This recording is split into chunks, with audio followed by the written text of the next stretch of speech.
The first thing was the cold. It was a solid thing, a presence in the dim room that sank into his bones. Bjorn Volkov's breath plumed before his eyes, a ghost in the emergency lighting. He lay on a medical cot, a thin gown clinging to a frame of jutting ribs and hollows. His skin was the color of ash. He pushed himself up. The room swam into focus, a gallery of grotesques. Dr. Anya Petrova, her back forever curved over a shattered console. Her glasses sat askew on a face of pale, frozen shock.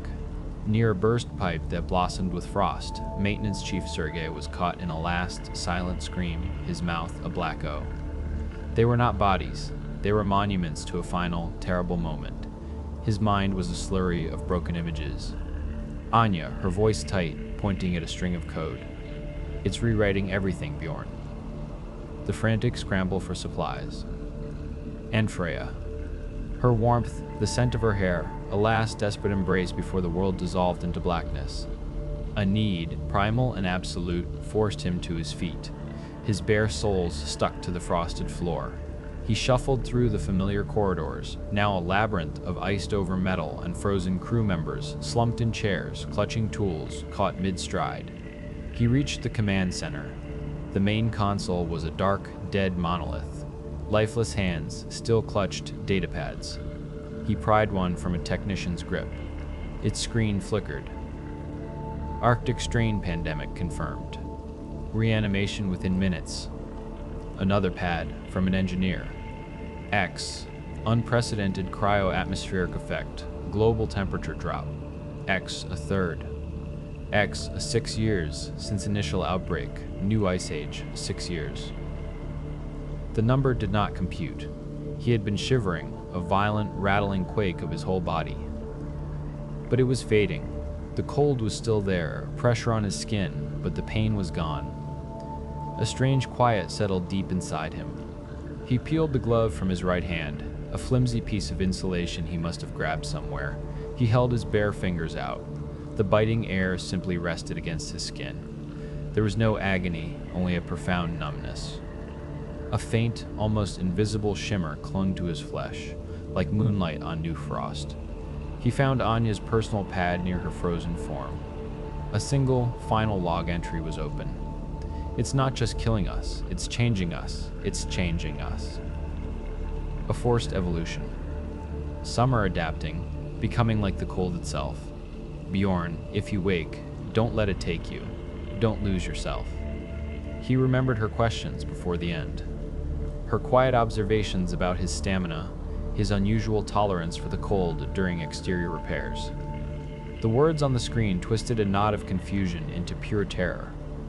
Was this immunity a gift, a chance to find Freya? Or was he becoming the very thing that froze the world? A sound echoed from the deeper levels of the station. A low, guttural moan. It was a sound of hunger, of something that was once human and was no longer. Every instinct screamed at him to hide, to run. But the sound pulled at him, a half-remembered song. He looked down at his hand, cool and still and numb. He took a step forward. The crunch of his boot on the ice was a whisper. The blast door of Polaris Station sealed behind him with a final, grinding thud. It was a tombstone for the man he had been. Outside, the wind screamed, a physical wall of ice and snow that should have flayed him raw. Bjorn did not shiver. He walked south, into the heart of the whiteout, his ill-fitting parka a useless relic. His breath left no ghost in the air. He moved through a world of frozen effigies. The dead were everywhere, caught in their last moments. A man reaching for a car door, his arm a bridge of ice. A family huddled on a porch, their features blurred by a thick cocoon of frost. The other ones, the cold ones, still moved. They were clumsy things, shambling through the drifts, their joints groaning with the cold. They were a nuisance easily avoided, but their presence was a constant low thrum of wrongness in the silent world. In the skeletal remains of a town, he saw the symbols. Crude, spray-painted spirals on brick walls, like frozen galaxies.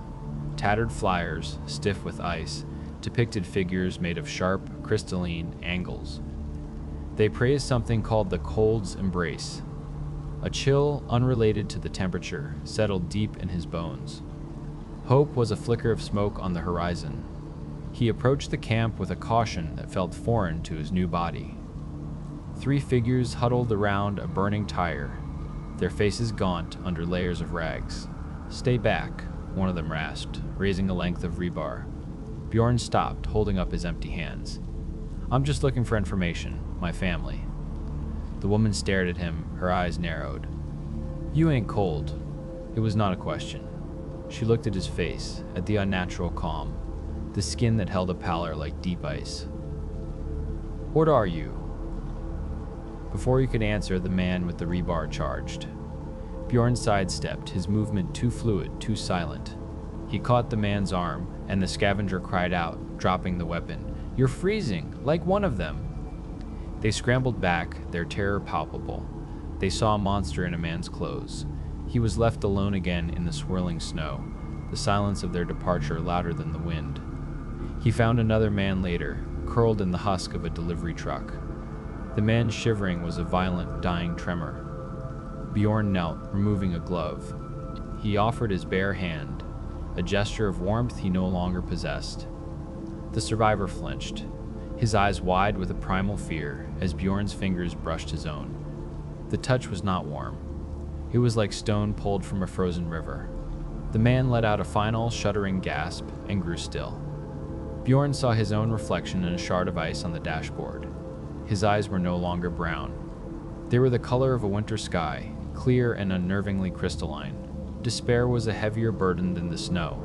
It led him to a concrete bunker, a military outpost half buried in a drift. Inside, the air was still and dead.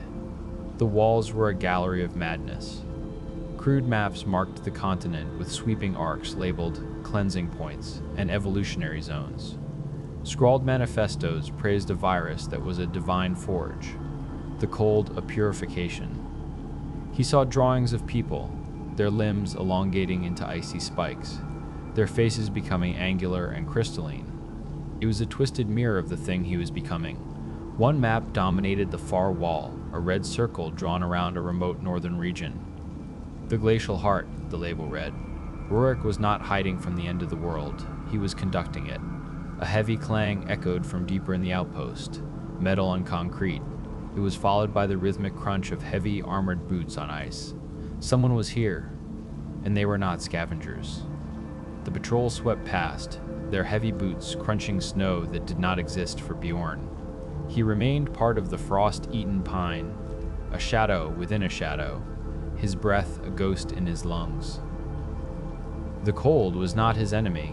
It was a language he was beginning to understand, a current he could feel in the air.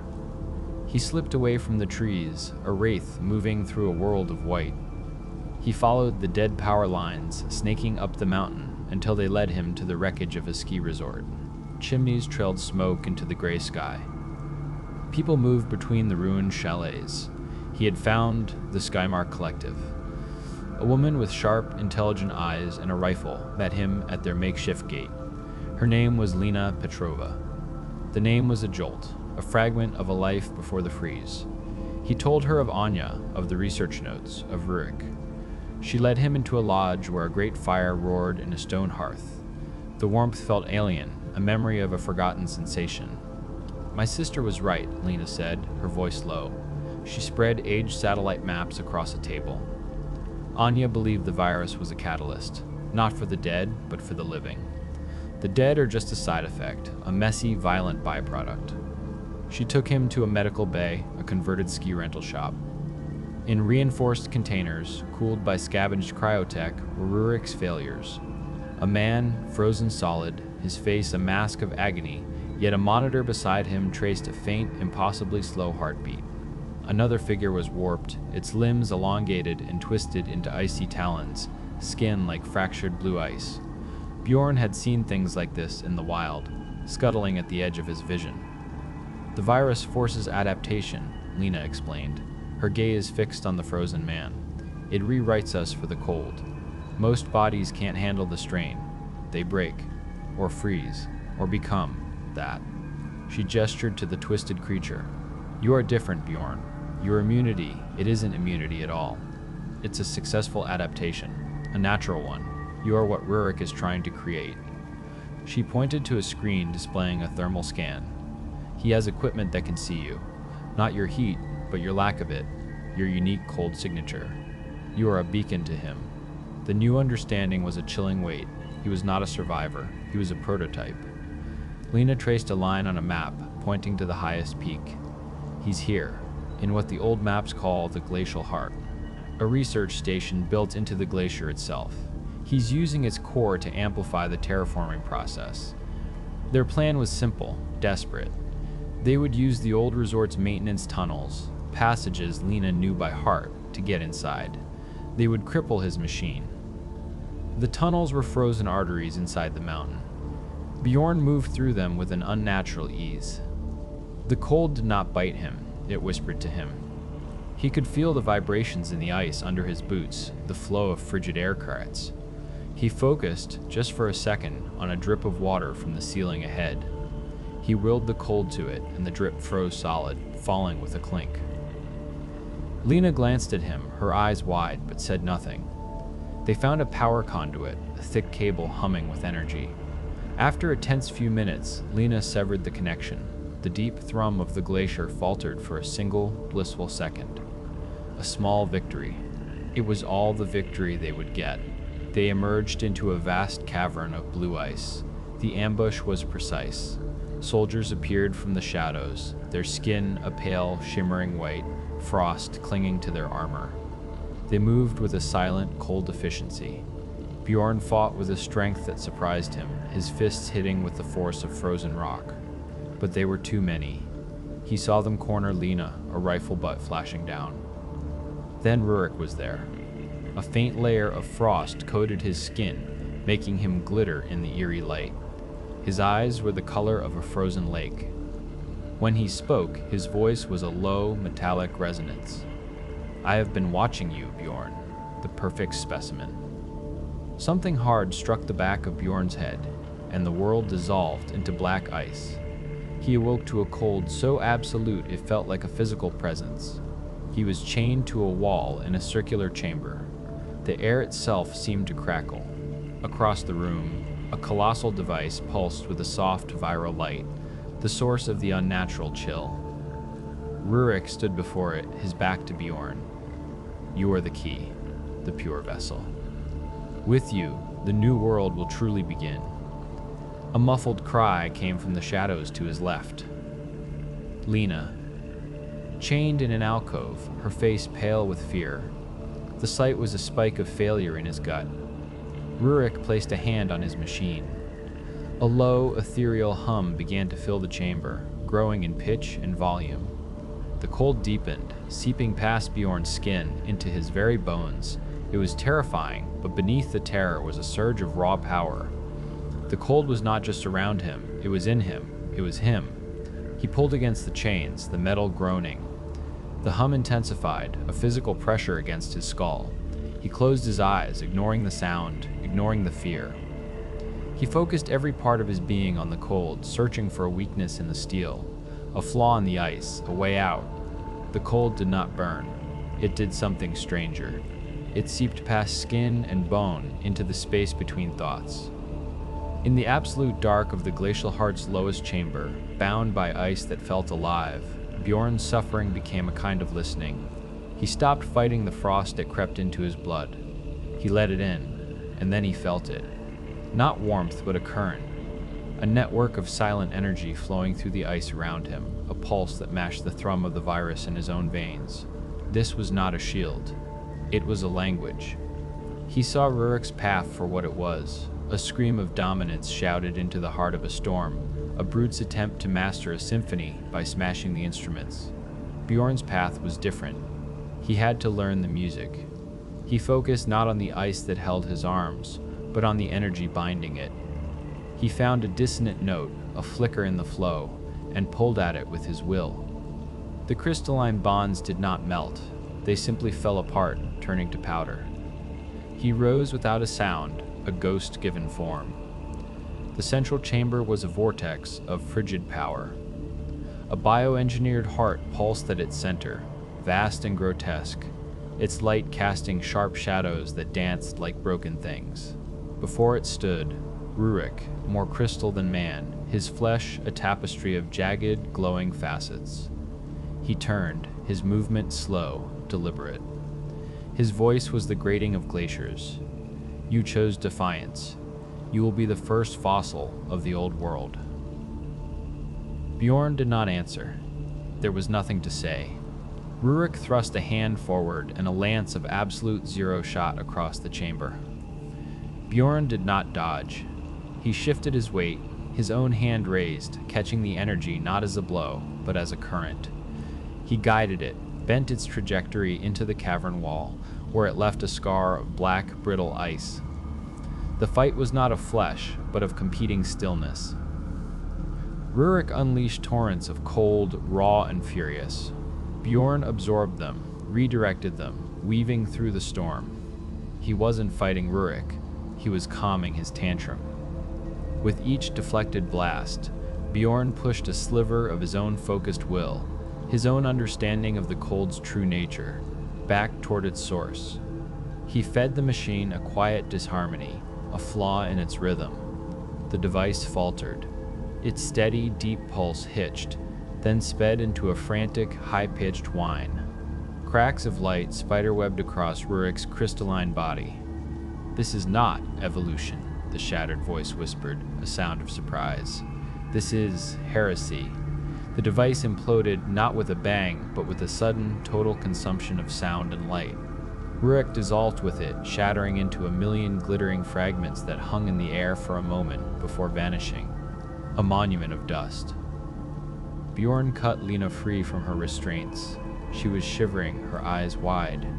The great glacier groaned around them, the unnatural cold already receding, leaving behind a profound natural freeze. They fled through collapsing tunnels and emerged under a pale, unforgiving sun. The world was a canvas of white, scoured clean. Years later, he stood on a ridge overlooking a valley. Below, the settlement of Polaris was a smudge of warmth and light against the endless snow. His skin was the color of old ice, his breath no longer misted in the air. He was a sentinel, a part of the landscape he surveyed. He had learned to live with the cold, to guide others in its ways. Humanity endured. It changed. The sun bled out across the horizon, painting the snow in shades of violet and deep blue. A new current touched him then, carried on the wind from the vast unknown territories. It was a faint echo, a different song. The world was still changing. He turned his face towards it and waited.